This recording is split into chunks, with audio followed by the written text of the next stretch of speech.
ಸುನಿತಾ ವಿಲಿಯಮ್ಸ್ಗೆ ಸ್ವಾಗತ ಕೋರಿದ್ದಾರೆ ಪ್ರಧಾನಿ ಮೋದಿ. ಒಂದು ಪತ್ರವನ್ನು ಬರೆದಿದ್ದಾರೆ. ಮಾರ್ಚ್ 1ರಂದೇ ಪತ್ರ ಕಳಿಸಿದ್ದಾರೆ ಪ್ರಧಾನಿ ನರೇಂದ್ರ ಮೋದಿ. ಸುನಿತಾಗೆ ಪತ್ರ ತಲುಪಿಸಿದ್ದಾರೆ. ಗಗನಯಾತ್ರಿ ಮೈಕ್ ಮೆಸ್ಸಿಮಿನೋ, ನಿಮ್ಮ ಭೇಟಿಗೆ ಎದುರು ನೋಡ್ತಾ ಇದ್ದೇನೆ. ಕ್ಷೇಮವಾಗಿ ಬನ್ನಿ. ನಿಮ್ಮ ಸಾಧನೆಗಳ ಬಗ್ಗೆ ನಮಗೆ ಬಹಳಷ್ಟು ಹೆಮ್ಮೆ ಇದೆ. ಸುರಕ್ಷಿತವಾಗಿ ಭೂಮಿಗೆ ಬನ್ನಿ ಅಂತ ಪ್ರಧಾನಿ ನರೇಂದ್ರ ಮೋದಿ ಅವರು ಪತ್ರ ಬರೆದಿದ್ದಾರೆ. ಆ ಪತ್ರವನ್ನು ನೋಡ್ತಾ ಇದ್ದೀರಿ.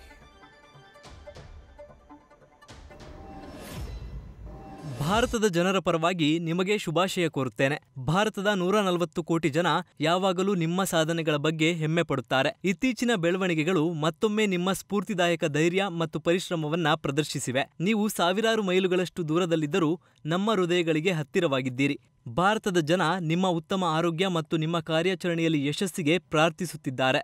ನಿಮ್ಮ ತಾಯಿ ಬೋನಿ ಪಾಂಡ್ಯ ನಿಮ್ಮ ಬರುವಿಕೆಗಾಗಿ ಕಾಯ್ತಿದ್ದಾರೆ. ತಂದೆ ದೀಪಕ್ ಪಾಂಡ್ಯ ಆಶೀರ್ವಾದ ನಿಮ್ಮ ಮೇಲಿರುತ್ತೆ. ನಾನು ಬೈಡನ್ ಟ್ರಂಪ್ರನ್ನ ಭೇಟಿಯಾದಾಗ ನಿಮ್ಮ ಯೋಗಕ್ಷೇಮದ ಬಗ್ಗೆ ಚರ್ಚೆ ನಡೆಸಿದ್ದೆ. ನೀವು ಬಾಹ್ಯಾಕಾಶದಿಂದ ವಾಪಸ್ ಬಂದ ಬಳಿಕ ನಿಮ್ಮನ್ನ ಭೇಟಿಯಾಗಲು ಎದುರು ನೋಡ್ತಿದ್ದೇವೆ. ಭಾರತದ ಹೆಮ್ಮೆಯ ಮಗಳಿಗೆ ಆತಿಥ್ಯ ವಹಿಸಲು ನಮಗೆ ಖುಷಿಯಾಗತ್ತೆ. ಬಾಹ್ಯಾಕಾಶದಿಂದ ಸುರಕ್ಷಿತವಾಗಿ ವಾಪಸ್ಸಾಗಲು ನಿಮಗೆ ಬುಚ್ ವಿಲ್ಮೋರ್ಗೆ ಶುಭ ಹಾರೈಸುತ್ತೇವೆ.